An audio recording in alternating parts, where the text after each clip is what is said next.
to the book of Ruth. Didn't know it was going to turn out this way, but we shared a message from Ruth Sunday night. It's something that came to me about 2 years ago through the study. And I had 90% of it done and most of that in my head, and then finally had the opportunity to share that. So we've been through a study of Ruth. We shared Ruth Sunday night, and for our character study for Wednesday nights, here we are in Ruth again. But the Bible character we're going to speak of tonight and share is not Ruth, even though we're in the book of Ruth. We're going to talk about Naomi. And let's just get right to it and let's meet Naomi. Naomi's name means my joy, my bliss, pleasantness of Jehovah. What a good meaning to her name. It's a name that would make you think of someone as being really, really charming, someone very delightful to speak to, just easy to speak to, easy to be around. And Naomi had a husband named Elimelech. And his name means, my God is king. What a regal definition for this man's name. It's been said that this man came from a prominent family. And that he was a highly regarded man. And that would lead us to believe that if this is true, that this is a couple who didn't have to struggle coming up, Elimelech and Naomi, right from the beginning. There's really nothing wrong in that. I remember struggles. I remember asking if it's okay to get my hair cut this week, and can I do that this week? Or are we going out? Can we go out to eat this week? And nothing wrong with that. Builds a lot. They possibly got to bypass that due to the family of Elimelech. They were both Jews. They both lived in Bethlehem, Judah, and they had a family. They had 2 sons, Mahlon and Chilion. And as we focus on Naomi and this family, we are going to see that though her and Elimelech started out comfortably, Naomi goes through some great struggles. And there's a beautiful turning to God that happens in Naomi's life. And God uses Naomi, and it looks like Naomi doesn't even know that it's happened. She doesn't realize how effective she is as a child of God and as a witness. And she is blessed in the latter part of her life. Some consider hanging it up. Though they're alive, people don't live any longer throughout their life. But she is blessed in the very end of her life. We don't know about her past. So we'll just go with that on meeting Naomi. But something we have to talk about for a little while tonight is Moab and Naomi. Naomi doesn't start out living in Moab. She is in Bethlehem. Her family is in Bethlehem. They are in the land of God. It's where God's people are. It's where the Jews are. But Naomi finds herself in Moab. There came a famine into the land of God's people. And you know, most of the time when a famine would come about, a lot of times it was for the sinfulness of God's people. And it's God teaching His people a lesson. It's not a time to leave through famine. It's not a time to go anywhere when God doesn't say go anywhere. It's a time of famine. They're doing without some. And something else that seems to tell us that Elimelech came from a highly regarded family, and that maybe he wasn't used to doing without, because he starts squirming immediately when he realizes that there's a famine. You know, people aren't leaving, so people are going to be able to survive, but he might be used to plenty. And he thinks about leaving and compromising everything just so he can have a lot. So 30 miles away is the land of Moab, and they have food. And so this Elimelech, he takes his wife Naomi and his sons, and here they go to the sinful, idolatrous land of Moab. When hard times came, he just left. He went where there was something for him. You know, when there's poverty in the land of God, that doesn't mean there's not promise still in the land of God. There's always promise in the land of God. And they made the wrong decision to leave. And here they go off into Moab. Elimelech leads his family there. The right thing to do was stick it out through the struggle. But Elimelech didn't do that. And here they are with two young sons. And they're going off to this place of Moabites. Their people are back home, and they're going off here. Can you imagine the burden of our Bible character tonight, Naomi, as a mother, taking two sons off? And what are kids going to do with other kids? They're going to mingle with them. They're going to play.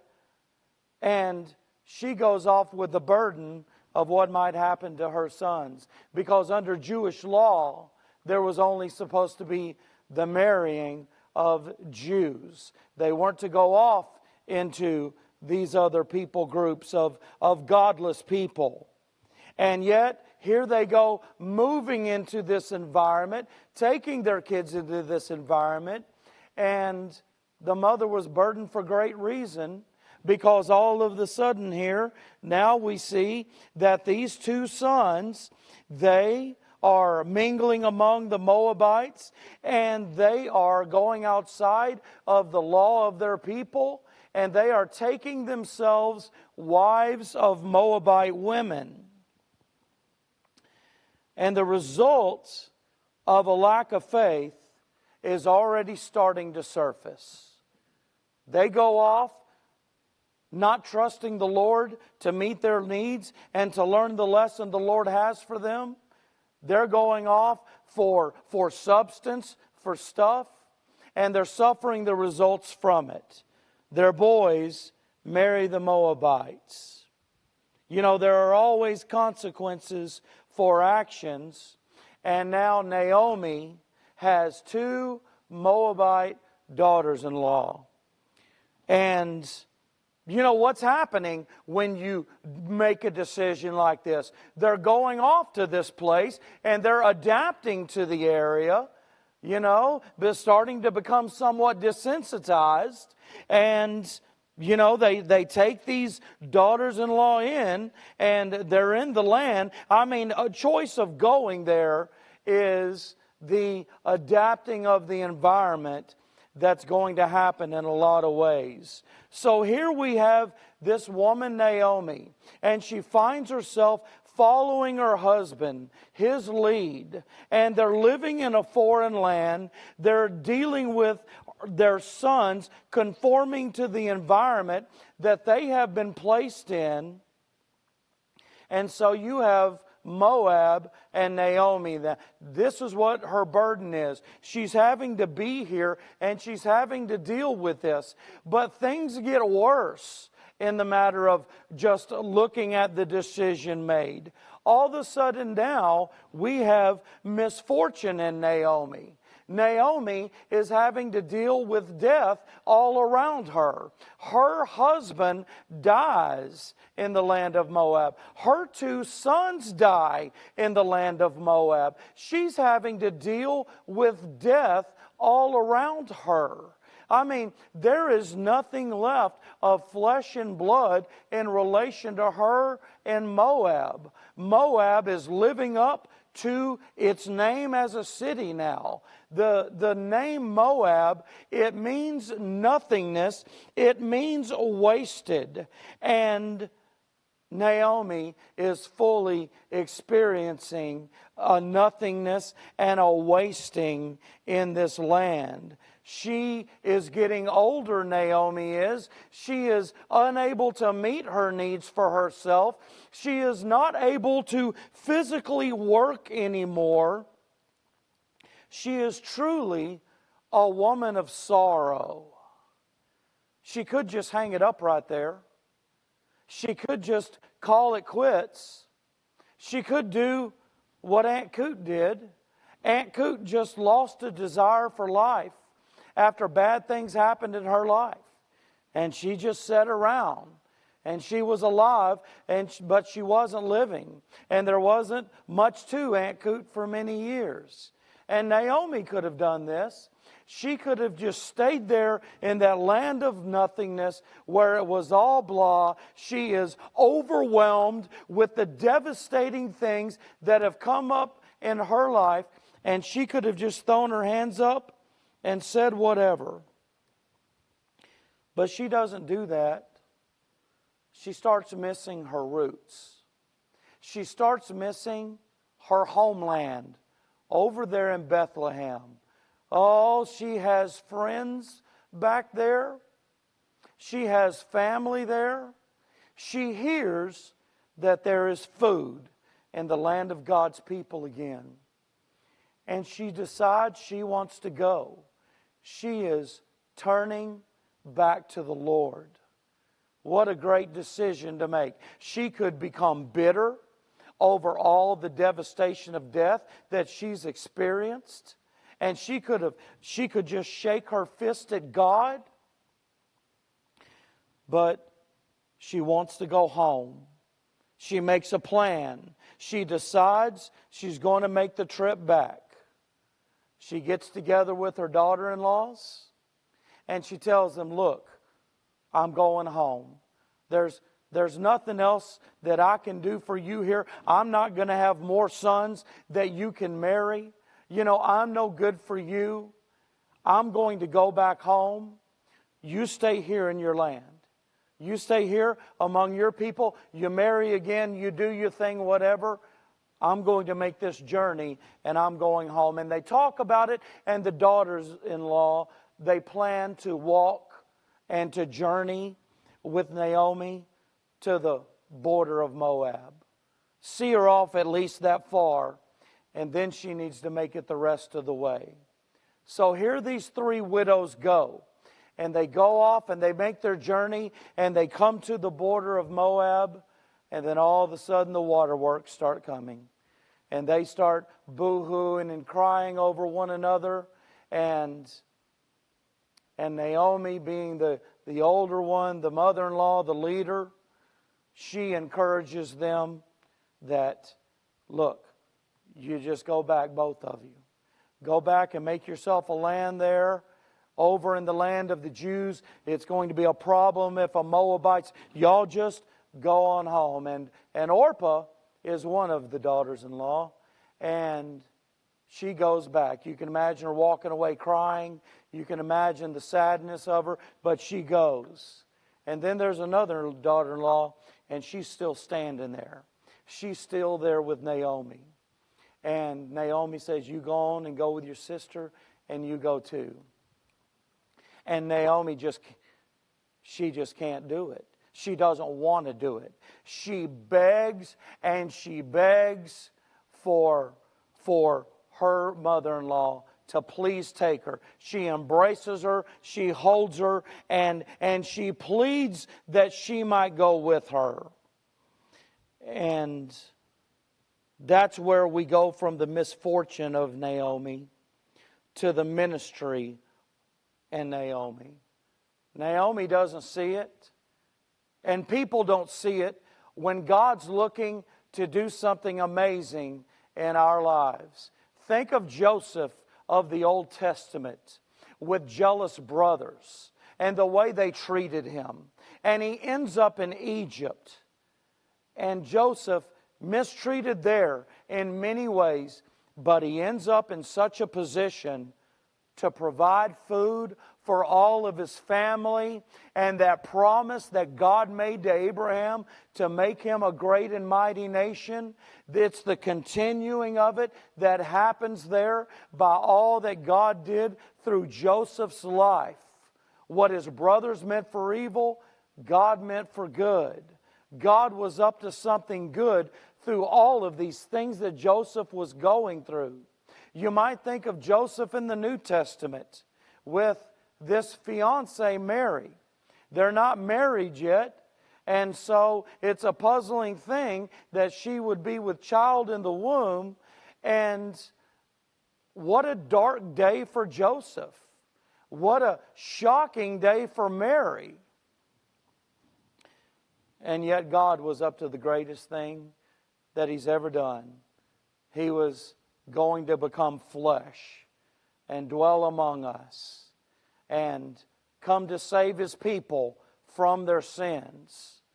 And again here with Naomi, in all of the misery that she has been through, she was led into that godless land, and she lost her husband and her sons, and she doesn't hang it up. She doesn't just say, I don't care, and lay there in bitterness in that idolatrous land and stay there. She makes a decision for the Lord. One decision for the Lord. She decides she's turning back to the Lord. She's going home to God's people. And so Naomi's misfortune becomes ministry. We read in Ruth chapter 1 and verse 16 where Naomi's daughter-in-law says to her in that occasion on the border of Moab, entreat me not to leave thee, or to return from following after thee. For whither thou goest, I will go, and where thou lodgest, I will lodge. Thy people shall be my people, and thy God my God. Wow. After all of the death and darkness, there is life and there is light. You know, as we went through Ruth and we were so consumed in following along with what's going on and teaching verse by verse, we might have missed, and which is normal, you catch things the second time, a beautiful, poetic message that's going on here. It's a beautiful picture of love here. And it's between a mother-in-law and a daughter-in-law. Now that combination, having such a beautiful picture of love, is an amazement in and of itself to some people. You know, mother-in-law, daughter-in-law situation, that's not always cool. That doesn't always work out great. Someone said the punishment for bigamy is two mother-in-laws. One lady went to the pharmacy and she wanted to get some arsenic. And the pharmacist said, look, you have to have a prescription for that. She held up a picture of her mother-in-law. The doctor says, you got a good point, but I'm sorry. You have to have a letter from a doctor that is signed by him. God made a bond, a beautiful bond, between a mother-in-law and a daughter-in-law. And it provides one of the prettiest events, if you will, in the Bible. An amazing picture of love. God used Naomi's misery for ministry. Think about the daughter-in-law of Naomi. She was born and raised in Moab. All she knew was this godless land. All she knew was the heathen people and all of the gods that they worshipped and idol worship to. That's all she knew. She had never been to God's land and seen the land or been around God's people except for one, Naomi. These years with Naomi. And here Naomi was saying, you just stay here with your people.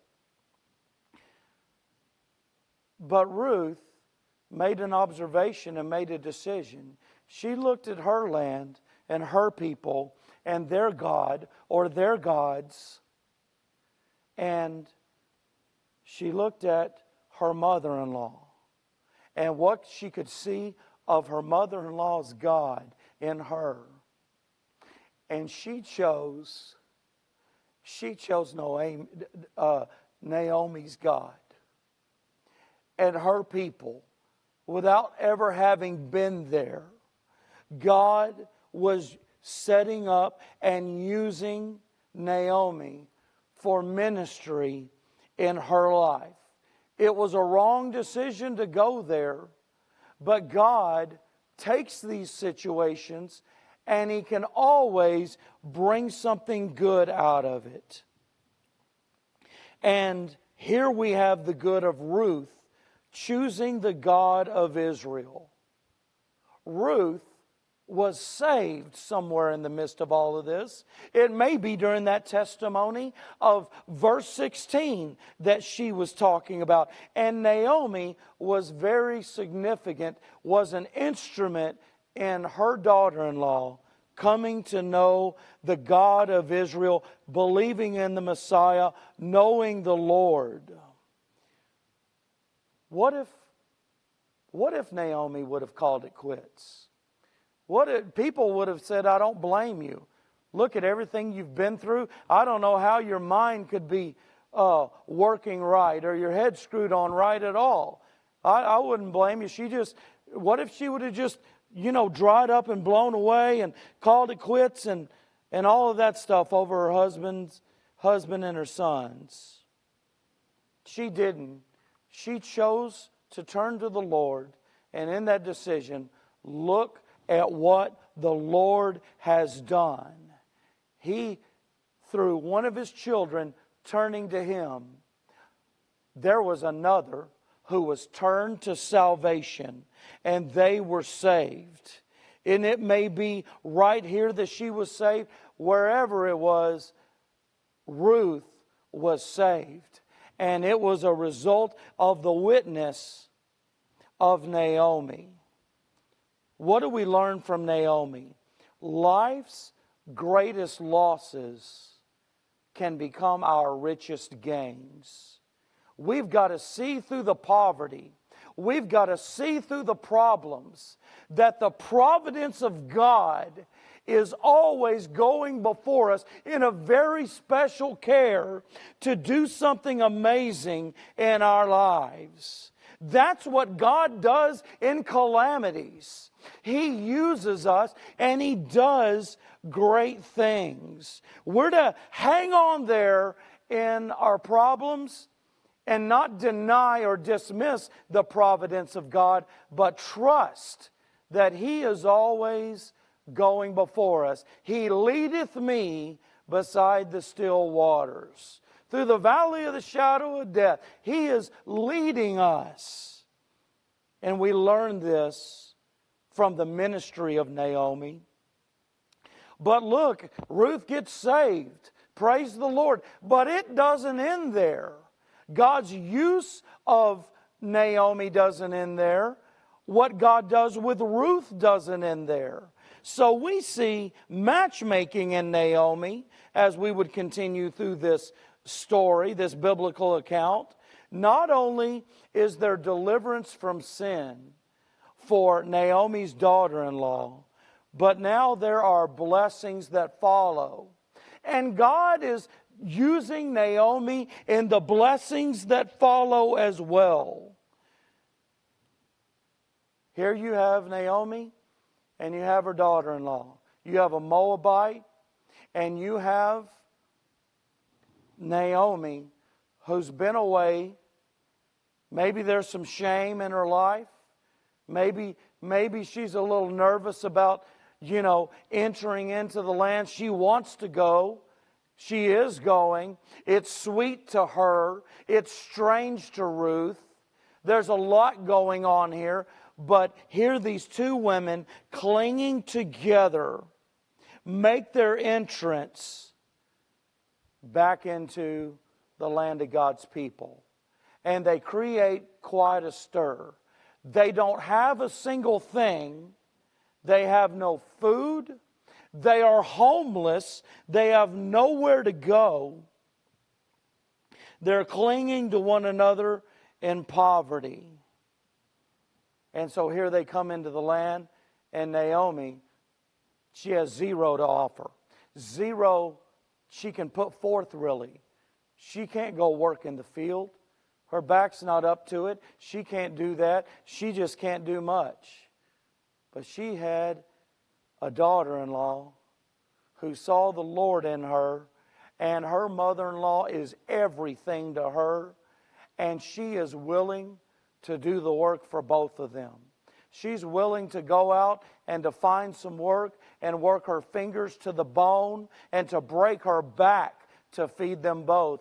And that's exactly what she does. She's able to go off into a field and glean from the grain that is left. That was a law of the Jews, that once they went through, that the poor could come along and glean from the leftovers.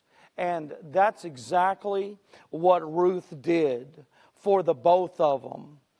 You know, you might see a work that's going on in Naomi, but you might see a greater work that's going on in Ruth. She's younger, and she just came to know the Messiah. She has a zeal. She has true love for her mother-in-law. She's able to do these things, and she goes and she does this. She's might have more optimism in her youth about a fresh start. Whatever the case, she goes looking for this food, and she works to get it. And she's out in this field. And then you know how this goes. The owner of this field, a man named Boaz, he notices her. And they exchange conversation. And Ruth goes back to wherever Naomi is after she's worked in the field all day and exchanged pleasantries with this man. And she goes back and she starts telling her about this man in this field. And it's as though Ruth knows more about what's going on between Boaz. It's as though Naomi knows more about what's going on between Boaz and Ruth than Ruth does. And so Naomi gets to play Cupid here. And she is guiding young Ruth through this. And she is giving her the tips she needs. And everything about her and this man coming together, Boaz, this godly man. And all of a sudden, Naomi's excited about life again. Her daughter-in-law is saved, and now she sees and witnessing the Lord blessing her daughter-in-law with a man of God. And she's able to play Cupid and matchmaker in the midst of it. And Naomi had a zeal for life again. She is able to see God moving in her life, bringing about this well-respected, kind, generous man of faith to her. What a zeal for life again she has. Watching the Lord bless this brand new child of God with a marriage to a great man of God. Guidance all the way, and Naomi gets to be a part of it. She turns back to the Lord, and the Lord uses her. Naomi was rejoicing again in her heart.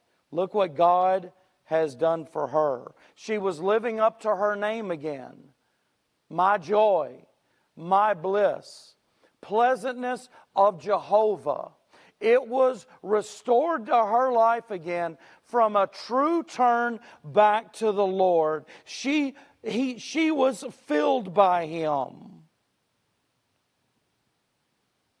If she had settled in Moab and just figured what's done is done, she'd ended up empty, just like the name of the land.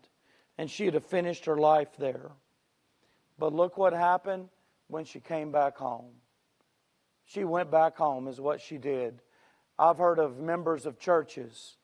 Maybe sometimes God's scattering the flock for reasons we don't know. But there have been members of good churches and they've left before. And they weren't able to find what they had.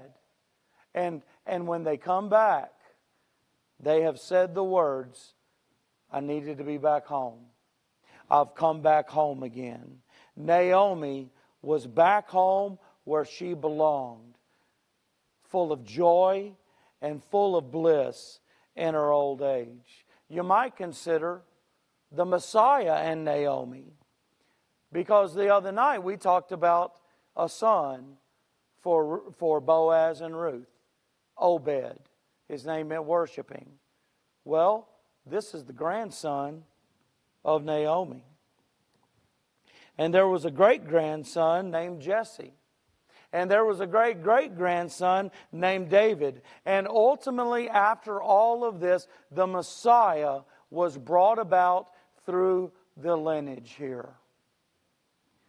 You know, Matthew chapter 1, verse 5, as it gives that genealogy of Jesus, there's a Moabite woman right in the midst of it. Matthew 1:5, you will find Ruth there. And the reason why she is there is because of Naomi. And that turning back to the Lord that Naomi did and the results of doing so. Let this teach us tonight. In our depression, in our despair, in our devastating circumstances of life, to turn back to the Lord, to turn to the Lord and to trust Him through it all, just as Naomi did. She experienced Romans 8:28 before it was ever written down. And we know that all things work together for good to them that love God, who are the called according to His purpose. God's grace is sufficient during the dark days. The troublesome times we go through, God will take us through them. The dark days will come, but the sun will come out from behind the clouds. You just hang in there with God. You know, I heard someone say it one time, and it just stuck with me. And I know I've said it before, but don't give up at 11:30, because it just might be that the Lord is going to show up at noon and do something amazing. Don't ever give up on Him. The character tonight is Naomi. The book we're in is Ruth. It's titled Ruth.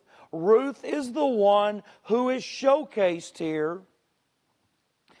But if it had not been for Naomi trusting in the Lord through her misery and being used for ministry in Ruth's life, Ruth would have died a heathen in the land of Moab. We look at Naomi here and one decision she made and the amazing blessings that came about as a result. You know, we've said it before that we need one another, that God is going to use us in each other's lives. God is going to use us in the lives of those who are unsaved. We rub elbows with out in the world, and look at what one decision can do.